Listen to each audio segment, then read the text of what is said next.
This is Mahri, success coach, angel tarot card reader, and reconnective healer, coming to you from the base of Mount Shasta in McLeod, California. Hi everyone, I'm Dr. Steve Simpson. I'm a mind coach, hypnotherapist, and fellow of the Royal Society of Medicine. And I'm speaking to you today from beside the Thames in beautiful London. Healing. This is what these next shows are all about. Healing a nation, healing a world, whatever. Healing has to begin with me or you. And you know what? We're all one. It's important that we realize the absolute need for healing. And the component that I'm bringing in today is forgiveness.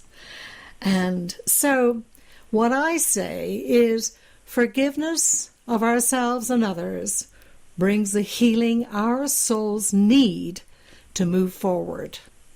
And Maya Angelou said, it's one of the greatest gifts you can give yourself to forgive. Forgive everybody. And, well, there's no need to forgive my co-host because he's here right on time. Welcome. How are you doing today, Dr. Steve? Well, I'm doing pretty well, and thank you for noticing my punctuality, and thank you for not noticing the many things that I do seek forgiveness for. Anyway, yeah, I'm good. I'm good, and I'm really especially looking forward to this show. Great. Well, I think we're going to have a lot of fun. And although it is a serious situation as far as when we think of forgiveness, it may take us down that pensive trail. I actually, when I was in meditation today, noticed right close to the very end of meditation, there was a little bird up in the tree. We were meditating outside, and right up in the tree there was this little bird, and it was just chirping away. And immediately I got the message: you need to forgive your dad for leaving this world so early when you were so very young.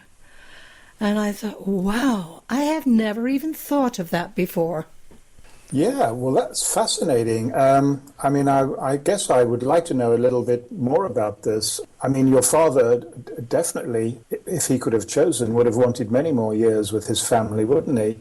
And I don't know how old you were then, but it's obviously left quite a memory. It was quite obviously an extremely emotional time for you. Absolutely. I was all of 18 when I came to America, and my dad had all planned to come and visit me along with my mom, and they were going to have their second honeymoon. And sadly, that didn't work out. He actually died when I was 21. And in the meantime, between 18 and 21, he had a lot of heart ailments. So there we are. You just never know when these things happen. And I really hadn't realized just how much of an impact that had on me, because I was doing the stiff upper lip, look after my mom, and, because they'd been partners for many years. And yes, he was significantly older than my mom, but there was just such a magic between them. Well, I think that's one of the best things you can say about a married couple, isn't there? Because that's how marriage is supposed to be. But sadly, and I suppose it's always been like this through the ages, there are many marriages where there isn't that happiness and joy. And could I ask you another question? I'm sorry, I don't wish to probe too much. Tell me if you don't like my questioning. But there's open black, no holds barred. I know you're an open person, but I just offer the courtesy. But anyway, my question was, between the age of 18 and 21, were you still working in the States as well, or had you returned to your mother country during that period? I had been working in the United States, but gone home for visits to Scotland, yes. This is the trouble, isn't it, with death. We think we've got these people with us forever, and then suddenly out of the blue we find out that we haven't. And I've been associated with a couple of deaths, well, one with a friend and one in the family, and an emotion that I had, and I have a feeling that probably many people would have the same thing. It was actually my guilt, not guilt for the person that had departed, but it was my guilt, and I felt, well, I should have made more of this person when they're alive. I should have been a better person for them. I should have appreciated them more. But, we just don't think like that at the time, do we? No. And there is one thing right there, if I may say, that you need to forgive yourself for, if you haven't already. Because these are just little niggly little things that bring the need for healing about. We're not even conscious of it. And so if I can share anything with the listeners, be aware of, okay, you had the conversation with yourself about, I should have been a better friend, I should have been there for him or her. And yes, okay, so now that coulda, woulda, shoulda can turn into new openings in the relationships you have here now. Okay, so we'll not let that happen again. But first, forgive yourself. Yes, well, thank you for that. And as always, your advice is exactly what I needed to hear. And coming to the subject of healing and the importance of forgiveness, I mean, now I'm coming to it from the point of view of being a therapist. There's an expression that one can't heal another person until one has healed oneself. I mean, there are many people who try to, but it doesn't work.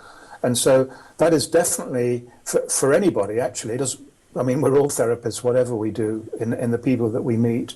But yeah, let's focus on ourselves first, forgive ourselves for what we might feel guilty about, or the bad luck, or the bad turns that life has given us. I mean, that's the past. We can't change the past, but we can change the way we think about it. So work on ourselves first, and then you're in a much better position to shine your brilliance around everybody that surrounds you. And it's amazing when we think about the amount of energy that is depleted by that hanging on to the past, and, oh, I'll never forgive myself for this, or I'll never forgive him for this, whatever it is. The energy that we lose from our beings in that moment is just unbelievable. Well, it is. And all of that time, we are having negative emotions connected with the past, which we just said, aren't going to do anybody any good. We are wasting all of that brain power and that time and opportunity when we should be thinking about things that are far more positive. So it's a double whammy. You're getting too much of the bad, which is blocking any of the good. So just another illustration of what an important subject this is. Yes. And, okay, another thing that I'm thinking about is when I was in school, for instance, I was not the best student. But my self-conversation was, I was not the best student. I was not good at math. I was not good at arithmetic. I was not good at geography. And I told myself these things almost daily, because I held myself in competition and or compared myself with other people who were in grades above me and thought I was less than. So that's a very, very good point for me to forgive myself for, because that can carry depletion throughout my entire life if I don't recognize it. Yeah, and if you're going to go through life, any of us, and we all do it, by comparing ourselves with other people, we talked about the brightest light a few minutes ago. Well, we're always attracted to the brightest light. So if when we're in our comparison mood, we're going to look at people who definitely are brighter than we are, and that could make us feel bad. So comparison isn't really a very good exercise, because this is attention going outward that would be better inward. Absolutely. And it's a time to be kind to ourselves. When we begin to be kind to ourselves, then we can turn that kindness around and be kind to others around us. And this is where it all begins. When we recognize and when people are in our company and they see that we are taking care of ourselves, that we're speaking well of ourselves, not inflated ego type conversation, but just in a good way. We speak well in the sense that we give our world good, compassion, love, caring, and that we're interested in our fellow man and their well-being. Yes, and while you were talking, my mind was still going back over your previous point, and I just remembered I'd completely forgot to say what I'd been thinking. So there was a disconnect between my mouth and my brain, not for the first time.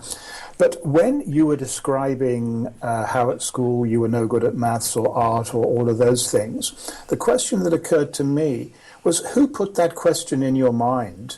Did you yourself, as a little girl, put this question into your mind, or did somebody else? Was it another teacher, a friend, or a school kid, or whatever? Was it your parents? Where did this self-doubt come from? Because we've talked about babies before and how they're just sponges and they're just waiting for all of their brains and nerves and muscles to hardwire. I don't think babies have any self-doubt at all. So that makes me think that it's an acquired behavior, and I'm just curious as to why it might be so. That's a really good question, because I have to say that my parents were absolutely supportive. Even though my father was a CPA, or chartered accountant as they call in Great Britain, he was very loving and giving when it came to my not so good in math or arithmetic. He just said, do the best you can. He supported me, and my mom was the same.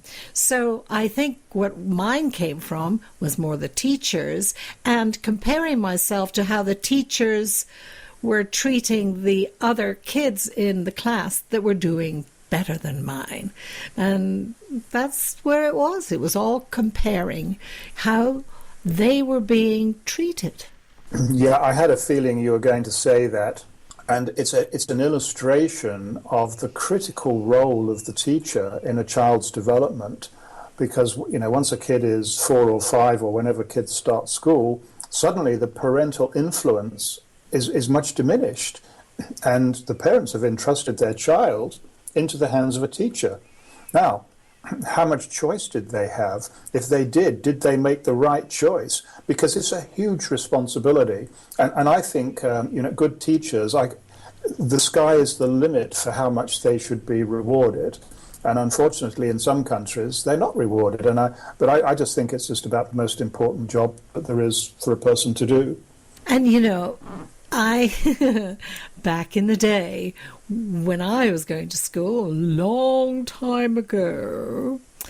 Not that long, come on. I think of particularly one teacher who was actually quite cruel. And, we think of teachers as, people we have to look up to. And that sent a whole different message to me. How could I look up to this person who was actually beating me? No, that's not on. And yes, there are many wonderful teachers, and I take my hat off to all of them because they have a lot to deal with. However, in this particular scenario, I realized that there is something else that I need to do in the way of forgiveness. I need to forgive that teacher for her modus operandi, as it were. I was going to ask you whether you had forgiven that person, and if you have, and it sounds as if you have, you're certainly a better person than me, because I can remember some teachers like that, and I have to say I have not forgiven them. Of course, they're all dead now. Why am I smiling? But I mean, this is the thing about forgiveness. I mean, that's the nitty-gritty. We see terrible things happening in the world, far worse than a kid getting bullied and beaten by a teacher, and yet there are people who have this gift of forgiveness. And I can forgive a lot, but I've obviously got a lot more to learn, and so I am genuinely interested, Mahri, in how you can give 100% forgiveness for somebody who really, to me, is a rat. Well, here's the deal. A few years ago, Harry and I, well, no, I think it was before I met Harry. I was visiting my hometown, my little village of Uplomoor in Scotland, and my girlfriend and I went to the local pub, and we walked in, we grabbed a little table, and sat ourselves down ready to catch up with all that we hadn't talked about in years. And all of a sudden she looked over and she says, "Oh, look who that is." And she was pointing toward this very teacher that I'm thinking about. And right at that moment, I thought, okay, I can't go down that trail. I have to smile and I have to show that I'm a bigger person, because it was just on the edge of me saying, who cares? I don't want to see her, blah, blah, blah, blah, all the diatribe that was negative. And I thought, you know what? It doesn't matter anymore. This is today. I'm fine. I've got through all my bruises and welts on my hand from being beaten. That was then, and this is now. And perhaps she's not having the very best ending to her life. She didn't look very happy, I might add. So I honestly sent some love in her direction. And when she looked up, "Oh, Jeanette, is that you?" she said to my friend. And then Jeanette says, "Yes, but do you know who this is?" And I had a little, oh. And then she looked over and she says, "Mahri Ingalls," my maiden name. And I said, "Yes, it's me." And I couldn't help but beaming, because I had done that just minor little, in my brain, thought of forgiveness. Yeah, well, that's great. And we were talking earlier about things that have happened in the past. Let's get rid of them, because we don't need to waste all of our precious energy on stuff like that. But I'm quite sure that if the listeners are on our wavelength, and I'm sure they are, they will be having a few questions at this point, just as I am. So I'm going to get practical here, Mahri. Let's imagine that there's somebody in our life right now who, unfortunately, we have to live with, and we don't like for very good reasons. In fact, we very, very strongly dislike this person. Have you got any tips on how we can take a deep breath and forgive? Yes.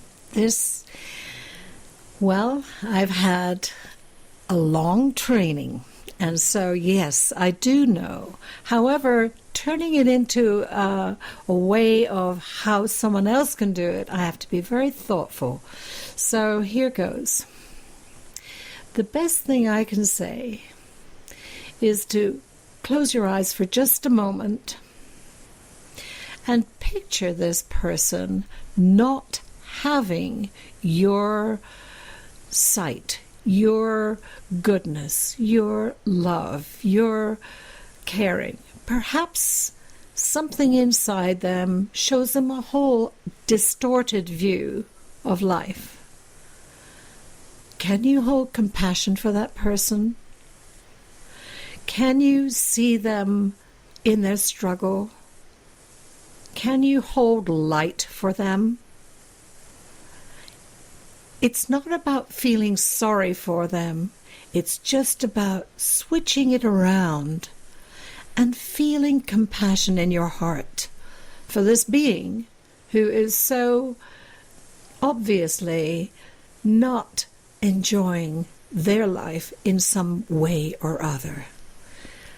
And when you do that, I assure you that this is not about making them okay for their actions.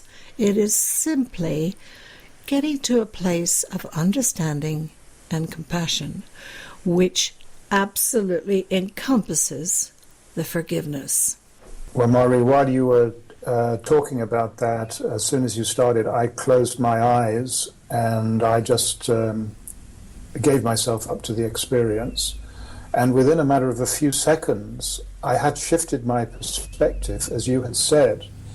And You're absolutely right. I mean, we've in England, where I am at the moment, we've had some very high-profile cases in the last couple of weeks of terrible things that have been done to kids, and the court cases are going on, and the people have all been locked up for many, many years. We don't have the death penalty in the UK, and of course, the history of these people comes out as well as their victims, and you find, I think, in every single case, they came from desperately challenged domestic backgrounds and themselves, as they were kids, where they were abused and beaten.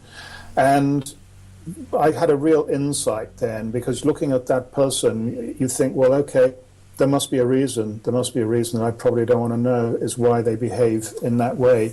So that has helped me find at least a little forgiveness, and certainly plenty to think about. Thank you for that, Mahri.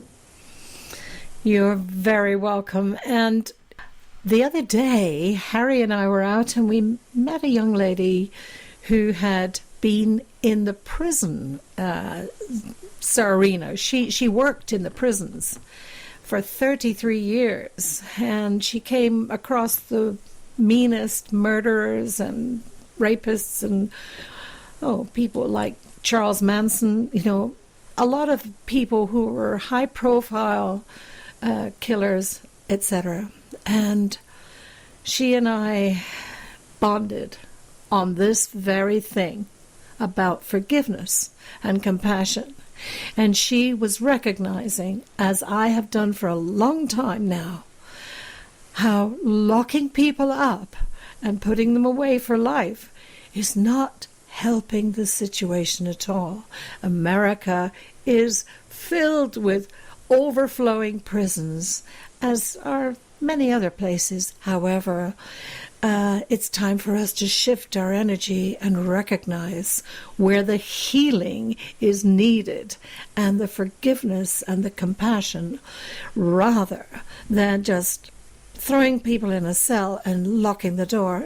It doesn't do any good. It compounds the situation rather than corrects it. Well, it does, and it's also a very expensive option that doesn't produce any results. I mean, I think staying in prison is more expensive than staying in a 5-star hotel. So, I mean, what sense does that make to anybody? And the kind of people we're talking about here, now speaking as a doctor, is they suffer on the spectrum of personality disorders, and the results of present-day therapy with these people is pretty abysmal. So if ever there was a group of people that required some other approach, because everything so far to date hasn't worked, then this bunch of people are probably definitely in more need of healing than anybody else. And I'd be very interested to know whether that's an avenue that perhaps others have explored. Yes. One thing that she said to me struck home. She said that when she walked into the courtyard where these very serious criminals were having their release time in the yard where they were playing ball or whatever, she was very short in stature, minor little being. However, she stepped into this arena with all these tough guys. She went up to each one and looked at them in the eye and said, "How are you today? How are you doing? Are you having a good time?" It blew me away, because you know what? She was probably the first person who had respected them as an individual. Wow. That's a huge statement. Respect. That's what needs to happen from the very beginning of our lives. And the healing won't be necessary later on if we would absolutely respect that newborn baby as a gift to the world, rather than an intrusion or something to be shoved around and said, "You're not good enough." Yes, respect. And as we were talking about forgiveness at the beginning of the show, if one can't respect oneself, then that person is going to behave in a way that would be considered antisocial because they have no self-esteem. So just with forgiveness, you have to deal with your own issue first, and to have your own respect. I think it's a terrible situation for a person to look in the mirror and not be able to respect what they see. And that must be an awful thing. And people obviously think, well, okay, there's nothing I can do. I'm locked in. I'm like a hamster in a cage going round the wheel. I have to do this job to pay the mortgage. I have to stay married to this person for the sake of the children or the family name or whatever. Many people are caught. In fact, this is what they call day jail, isn't it? It's just as bad as real jail that we were talking about. So respect is another key word here. It really is. What do you think about that? Yes. Yes. The prison word, too, is non-forgiveness. When we imprison ourselves in that statement of saying, I will never forgive, whatever it is, ourselves or other people, we have just imprisoned ourselves. That is like putting bars up right away. It closes down so many functions of our being and shuts out any possibility of healing. So I have had one heck of a training in forgiveness, and I don't regret any of it. It wasn't that much fun when I was going through it, but I think back to one of the very first times that I had to experience forgiveness, and it was actually my very first marriage. And I learned, short story, I learned on the first day of my new marriage that my husband was gay. That was like, whoa, where do you go from here? This was the wedding of the year in the village that I was raised in. I had brought him home from America to get married, blah, blah, blah. It was, and now where do I go from here? How could I ever forgive him? Oh, wow, I learned how. Because it would only destroy me if I didn't. And, yes, I had to come to a whole new understanding of what it was to be in an arena where I was going to be now judged, okay, for, oh, how could she choose him? I mean, all of the different, bullets firing at me that could create a total downspill. However, yeah, I had to quickly get into my mind how I could forgive him and recognize the path that he was on that had caused him to make this decision to marry me. He wanted to cover up his situation. That was in a day where being gay was really absolutely not accepted. So I understood. And I had to bring myself into that place of forgiveness. And I know many, many people who have had this situation occur too in their lives. And you know what? It's the only way out is to forgive. Otherwise, my body would probably be broken by now, totally broken, and in need of probably chemotherapy and this, or that. Oh dear, I hate to think of it. But no, a simple act of forgiveness is what brought the healing about. Well, you've certainly been tested, and there will be people who will be familiar with that kind of situation and will totally empathize with, well, all of those difficult emotions that one who's having, all the turmoil, all of the dreams and the hopes and the aspirations, and I suppose the surprise. So absolutely. And your approach at that time, I guess, was the right one. I mean, I don't know that there ever are any right answers, but I think it was the right one for you. Because going back, I mean, I don't know how we got onto the subject of prisons. Well, it was that person that you met, wasn't it?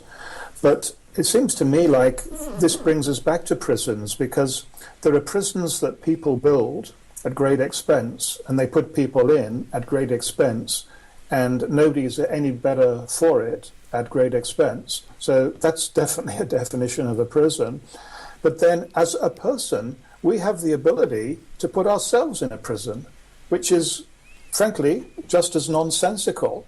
And this is what the whole thing you've been talking about, because, we can put ourselves into day jail, and it's only when one is tested in situations as you have been more than once, by the sound of it, that you have learnt, depended upon finding that gift of forgiveness and therefore healing. And I'm sure our listeners will empathize so much with that kind of thing, and because they will see these things in their own life. And when I had my eyes closed, you definitely shifted me. I mean, at the start of the program, I told you, a lot of people I don't forgive going back many, many years. But once I changed that perspective, it definitely produced a change in me. So I'm going to have a lot more energy now and time to do all the things tomorrow that I should have been doing a long time ago. And that's true. It truly is that way. Normally, when I do a reading for someone, or if I'm coaching someone, at the very beginning of our togetherness, I say, okay, on a scale of 1 to 10, 10 being great and 1 being not good, where are you? And so their response is often 3, 4. And so I say, okay, thank you. And at the end of our session and time together, I say, okay, so on a scale of 1 to 10, where are you now? I'm at 9. They don't want to say 10 in case they're missing out on something. So, but that's okay with me, because I know that this is absolutely true. I can feel it in every part of their being. Without me even being in the same room, I could be doing on Skype, just as I am with you. I felt you shift when we talked. Even before you said to me, I have shifted. And that's brilliant. That is so good, because the energy is going out there now of a positive nature from your being, just since you've released some of that choice not to forgive.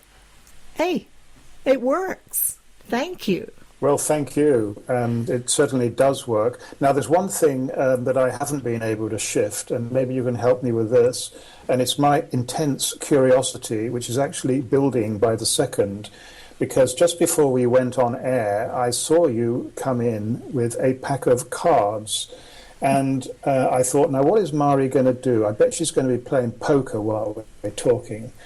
Have you been playing poker? Have you won anything? Or are those cards something completely different? Well, you just had to mention that. Well, I have 2 sets of cards here, and they're both angel tarot cards. One is a blue box, and one is the angel power tarot card, which is sort of a burgundy and blue, dark blue color.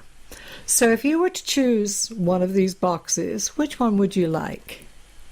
I would want the power one, but the way you said that, it's obviously going to cost me more money to have a power consultation rather than the ordinary one, is it? You just never know. But you've opened a whole keg of worms here, so let's go. Not for the first time. Just for the listeners, I'm opening the deck now, and I'm actually beginning to shuffle the deck. So, Dr. Steve, you can see me shuffling this deck, right? I can, yes. So I'm just going to, there's a very big deck, and I'm just going to continue shuffling until you say, okay, I would like you to stop. Okay. Well, I've got all night, so I'm just sitting back watching you. You could get a job in a casino doing this. If you knew how heavy these cards were. Yeah, I can see. Keep going. All right. Whoops. Okay, you can stop right now. There's a card that wanted to jump out. It did. So guess what? This is your card. Good. Make it a good one. I want a lot of power. This is the 2 of Gabriel. Now, Archangel Gabriel is the healing leader. He's associated with the arts. He brings motivation back in and helps bring projects into fruition. So, also, there are 3 things written on this card. 1, make bold and ambitious choices. Great progress is possible. And important relationships with people who share your vision. Often, I am shown which one of these is even more outstanding than the other. And in this particular case, I believe that it's the last of the 3, important relationships with people who share your vision. Because although the other 2 are important, this is what is going on for you right now. You are choosing to step out and trust you're actually exploring new avenues of your being that you have not done before. And there's nothing wrong with that. However, there is a little more I shall share with you. And this is what it says. You are making great progress. If you are experiencing a pause in the action, then it's time to reassert yourself and get things moving again. Be bold and ambitious. You may have a choice to make. Don't let indecision keep you from going forward. The right choice won't come from your mind. So, follow your heart. Important relationships are possible right now. Partner with people who share your outlook and passion. Oh, there's no accident that we're together and we've never met. Isn't this great? No. Yeah, it is. And your conclusions there were absolutely spot on. Absolutely. Stunningly so. And that prompted me to tell a very, very brief story about one of my clients.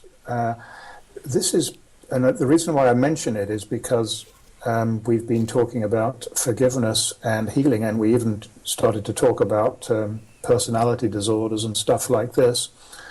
Well, this young man, he's in his mid to late 20s, had about the worst background that you can imagine a kid in England having. And his life 3 years ago was no different. He had nothing, other than an education. He's a bright guy, and he did have a very good education, but he had nothing else. He wasn't using it. He had no job, no money, no nothing. And then he was diagnosed with schizophrenia. And for the next year or 18 months, he was in and out of mental hospital, presumably while the doctors were stabilizing his schizophrenia and obviously having a lot of drugs at that time. And then something happened.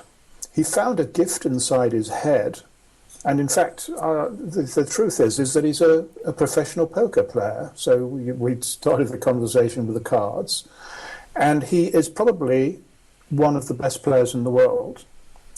And that was, if this is the right word, a benefit or a positive effect of the schizophrenia.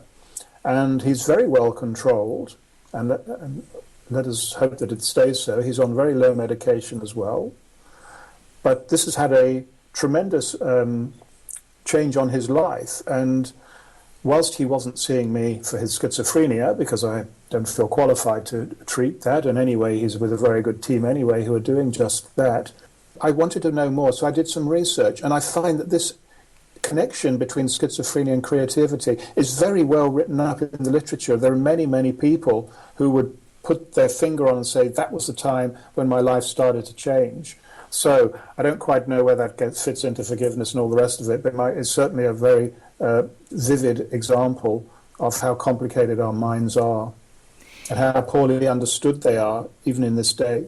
And it seems like he found something to focus on that brought him to a place of, whoa, I feel good in this arena, feeling good. And the minute he started to feel good about himself, in charge, then the doors opened for him. I could feel that. And his energy was into that place of excitement and enthusiasm and all the things that were good. So his focus went away from what wasn't happening to what is possible. It's great. I love it. Shift in focus is so important. And just as forgiveness is. And I, of course, happen to have a little writing that I will share with you from my vast array of wisdom in rhyme. This is entitled, Let Compassion Rule. When all the news around us paints such horrific scenes, we must learn to use that filter in our soul. That filter helps us to determine the course our lives must take and understand exactly what this means. There is a grander picture outside of all we see. We must be open to the lessons that life brings. The actions of another are not there for us to judge, but to set example of what we truly want to be. Compassion is the answer. Forgiveness is the key. Everyone's a victim. The perpetrators feel their pain. No one knows the torture in their heart. That same pain could belong to you and me. So set them free and hold the light, or it's we who are the fool. Though we may not understand this plan, it's imperative we're attentive to the love we hold within. Let's let our compassion rule. A wonderful story again. I don't know where you get these things from, but that so accurately summarizes everything that we've been saying today on the show. It really does. And it I'm lost brings for words lightness. again. Thank you. I interrupted you. I'm sorry. It Not at brings all. lightness. No. You know, it brings what's possible to the foreground.